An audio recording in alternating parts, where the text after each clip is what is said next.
তখন ওই যে তোমার অন্তরটা পাপে ভরা ছিল, ওই যে তোমার অন্তরটা পাপাচারের কারণে বিকৃত হয়ে গেছিল, নষ্ট হয়ে গেছিল, ওই যে তোমার ঈমানটা, তোমার অন্তরটা নাস্তিক হয়ে গেছিল, ওই যে তুমি ইহুদি ছিলা, ওই যে তুমি খ্রিস্টান ছিলা, ওই যে তুমি হিন্দু ছিলা, শিফাউন লিমা ফিস সুদূর, তুমি যদি ওই কিতাব থেকে উপদেশ গ্রহণ করো, তাহলে এই কিতাব তোমার অন্তরের যাবতীয় পাপাচারকে, দৃষ্টতাকে, বক্রতাকে ধুয়ে মুছে পরিষ্কার করে দিবে। সুবহানাল্লাহ। ওয়া হুদাও ওয়া রাহমাতুল লিল মুমিনিন। এবং এই কিতাব তোমাকে উপদেশ দেওয়ার পর, তোমার অন্তরকে পবিত্র করার পর তোমাকে হেদায়াত প্রদান করবে। হেদায়াত প্রদান করবে মানে কি? হেদায়াত হচ্ছে আমার আপনার জীবনের লক্ষ্য, উদ্দেশ্য। আপনি যতই আমল করেন না কেন, যত ভালো কাজ করেন না কেন, যদি আপনার কাছে হেদায়াত না থাকে, যদি আপনার কাছে হেদায়াত না থাকে, তাহলে আপনার কোনো কাজ, কোনো কর্ম, কোনো কাজে আসবে না। তার নাম হচ্ছে হেদায়াত। হেদায়াত আরেকটু স্পষ্ট হন। 5 ওয়াক্ত সালাতে আল্লাহ রাব্বুল আলামিনের কাছে সর্বপ্রথম আমাদের যেই ফরিয়াদটা থাকে, সেটা হচ্ছে ইহদিনাস সিরাতাল মুস্তাকিম। সেটা হচ্ছে, হে আল্লাহ, আপনি আমাদেরকে সহজ সরল পথের দীক্ষা দিন, আমাদেরকে হেদায়াত দিন। ইহদিনা, হে আল্লাহ, আপনি আমাদেরকে হেদায়াত দিন। 5 ওয়াক্ত সালাতে আমাদের প্রথম যেই ফরিয়াদ আল্লাহ রাব্বুল আলামিনের কাছে থাকে, সেটা হচ্ছে হেদায়াতের ফরিয়াদ। হেদায়াত শব্দটা কি? হেদায়াতের অর্থটা যদি আপনারা বুঝতে চান, তাহলে আরবদের কাছে ফিরে যেতে হবে। আরবেরা এই শব্দটা ব্যবহার করত যখন কোনো একটা কাফেলা সফরে বের হতো মরুভূমির মাঝে দিয়ে, তখন তারা গন্তব্যস্থলে পৌঁছার জন্য ওই কাফেলার সামনে একজন গাইড থাকতো, পথপ্রদর্শক। কোন একটা উট থাকতো অথবা কোন একজন ব্যক্তি থাকতো যারা মরুভূমির রাস্তা চিনে, আর পুরো কাফেলা নিশ্চিন্তে ওই ব্যক্তির, ওই উটের অনুসরণ করত। তো ওই অনুসরণীয় উটকে তারা বলতো হাদি। কেন? কেননা তারা যদি নিশ্চিন্তে ওই উটের অনুসরণ করে, তাহলে 2 দিন, 3 দিন বা 1 সপ্তাহ পরে তারা তাদের গন্তব্যস্থলে পৌঁছে যাবে নিশ্চিন্তে, কিছু করা লাগবে না। তো আল্লাহ রাব্বুল আলামিন ওই জায়গা থেকে তার কিতাবের নাম রাখলেন, তার কিতাবের একটা বৈশিষ্ট্যের কথা বলছেন, এই কোরআন হচ্ছে হাদি। কেউ যদি এই কোরআনুল কারীমের কাছে আসে, তো এই কোরআনুল কারীম ওকে নিজে, কোরআনুল কারীম নিজে আপনার হাতটা ধরে আপনাকে হেদায়াতের পথে নিয়ে আসবে। কোরআন নিজে আপনাকে হেদায়াত দিয়ে দিবে। আরো স্পষ্ট করে বুঝেন যে কোরআন কিভাবে হেদায়াত দেয়, তার একটা প্রমাণ নেন। ওমর রাদিয়াল্লাহু তাআলা আনহু ইসলাম গ্রহণের আগে মুহাম্মদ সাল্লাল্লাহু আলাইহি ওয়াসাল্লামকে হত্যা করার জন্য ঘুরছে। বলছে, মুহাম্মদ কে, আমি তাকে হত্যা করব। কোরআনুল কারীমের কয়েকটা আয়াত শুনে তিনি বলছেন, আমাকে মুহাম্মদ সাল্লাল্লাহু আলাইহি ওয়াসাল্লামের কাছে নিয়ে চলো, আমি ইসলাম গ্রহণ করতে চাই। তার নাম কোরআনুল কারীমের হেদায়াত। আজও দেখেন, যে ব্যক্তি কোরআনুল কারীমের অনুবাদ বুঝে না, এরকম শত শত ব্যক্তি আছে কোরআনুল কারীমের 1টা 2টা 5টা আয়াত শুনে তার মাধুর্যতায় ইসলাম গ্রহণ করেছে। তার নাম হচ্ছে কোরআনুল কারীমের হেদায়াত। কোরআনুল কারীমের হেদায়াতের সূক্ষ্মতা আর সৌন্দর্যতা বলতে গিয়ে আল্লাহ রাব্বুল আলামিন কোরআনুল কারীমে বলছেন, ওয়ালাকিন জাআলনাহু নূরান নাহদি বিহি মান নাশা। আব্বু চলে এসেছে, আব্বু বসা পর্যন্ত আমরা অপেক্ষা করছি, তারপরে আমাদের আলোচনা শুরু করছি আবার।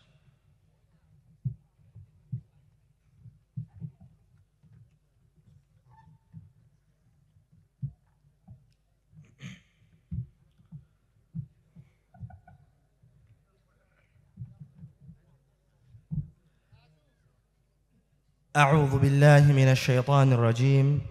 আল্লাহ রাব্বুল আলামিন কোরআনুল কারীমের হেদায়াতের সূক্ষ্মতা দেখেন, কোরআনুল কারীমের হেদায়াতের সৌন্দর্যতা দেখেন। কোরআনুল কারীম মানুষকে কিভাবে হেদায়াত দিতে পারে, কিভাবে তার অজান্তেই একটা মানুষকে জান্নাতে পৌঁছে দিতে পারে। আল্লাহ রাব্বুল আলামিন কোরআনুল কারীমের হেদায়াতের কথা বলতে গিয়ে বলছেন, ওয়ালাকিন জাআলনাহু নূরান নাহদি বিহি মান নাশা, আমি এই কিতাবটাকে একটা প্রদীপের মতো করে দিয়েছি, একটা আলো করে দিয়েছি। ওয়ালাকিন জাআলনাহু নূরা, আমি এই কিতাবটাকে করে দিয়েছি একটা বাতির মতো, একটা আলোর মতো। নাহদি বিহি মান নাশা, এই আলোটা দিয়ে, এই নূরটা দিয়ে আমি যাকে ইচ্ছা তাকে জান্নাতে পৌঁছে দেই, যাকে ইচ্ছা তাকে আমি হেদায়াত দিয়ে দেই।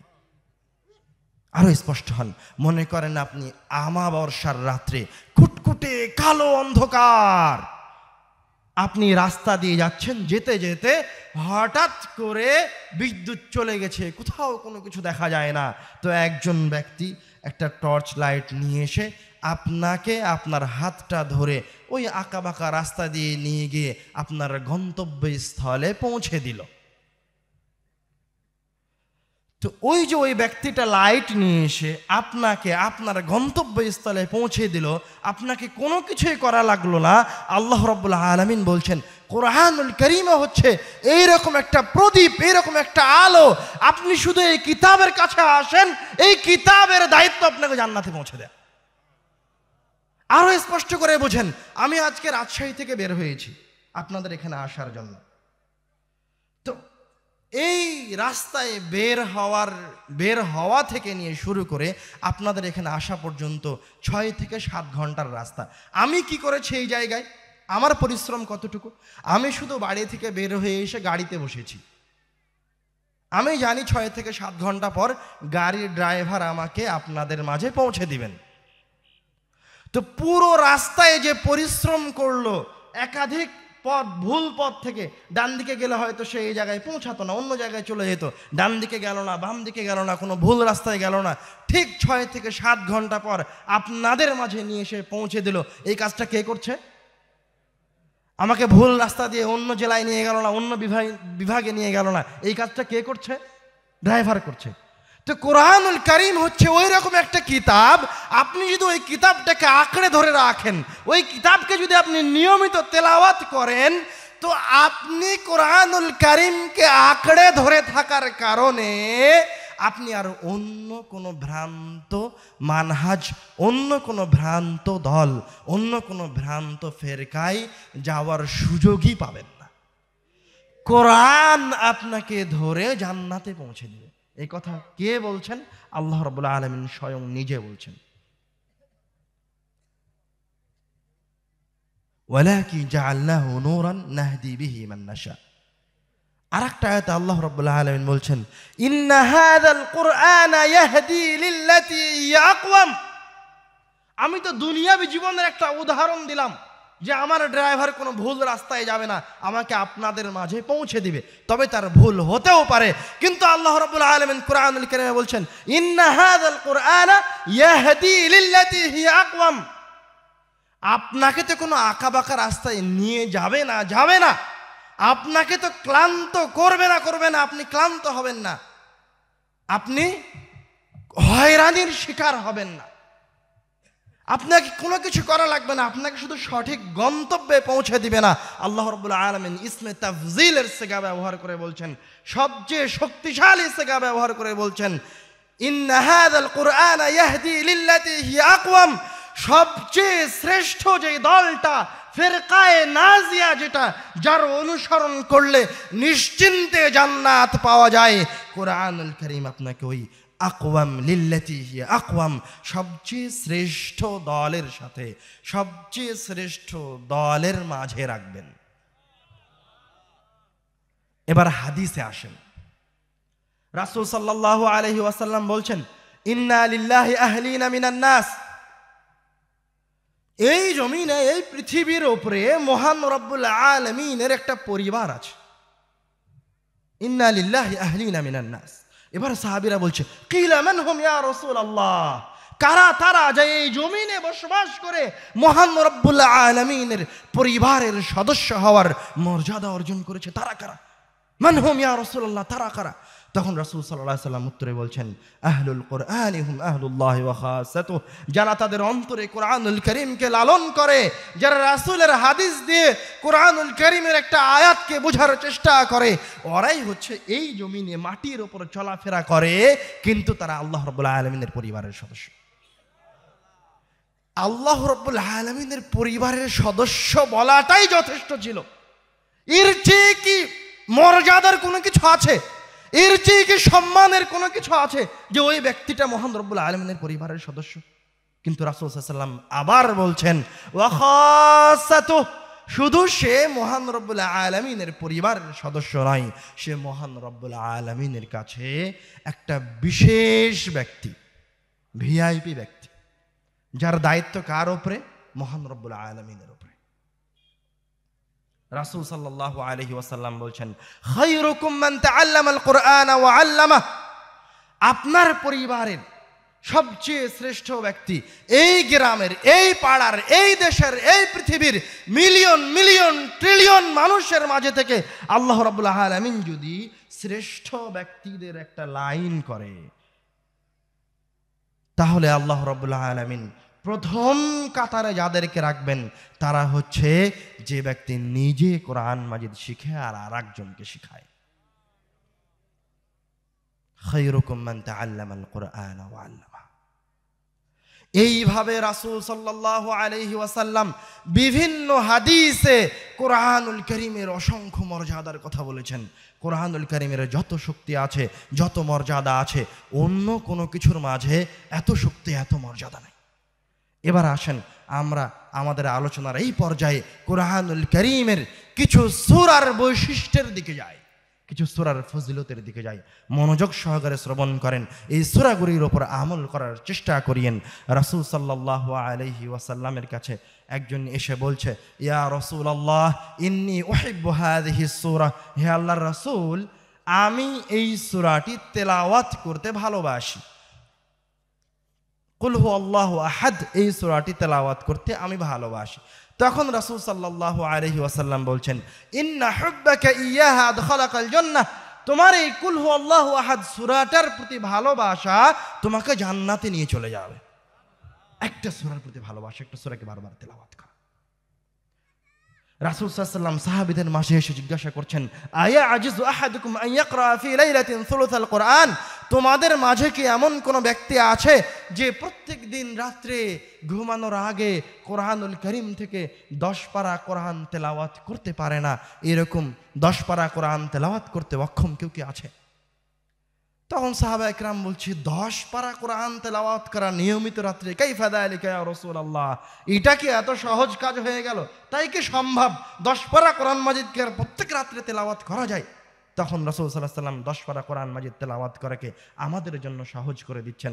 রাসূল সাল্লাল্লাহু আলাইহি ওয়াসাল্লাম বলছেন, কুল হু আল্লাহু আহাদ তা'দিলু সুলুসাল কুরআন, কেউ যদি কুল হু আল্লাহু আহাদ এই সূরাটা একবার তেলাওয়াত করে তো আল্লাহ রাব্বুল আলামিন তার আমলনামায় 10 পারা কোরআন তেলাওয়াতের সমপরিমাণ নেকি লিখে দিবেন। তো কেউ যদি এই সূরাটি 3 বার তেলাওয়াত করে তো আল্লাহ রাব্বুল আলামিন তার আমলনামায় পূর্ণ কোরআন মাজিদ তেলাওয়াতের সমান নেকি লিপিবদ্ধ করবেন। সুবহানাল্লাহ।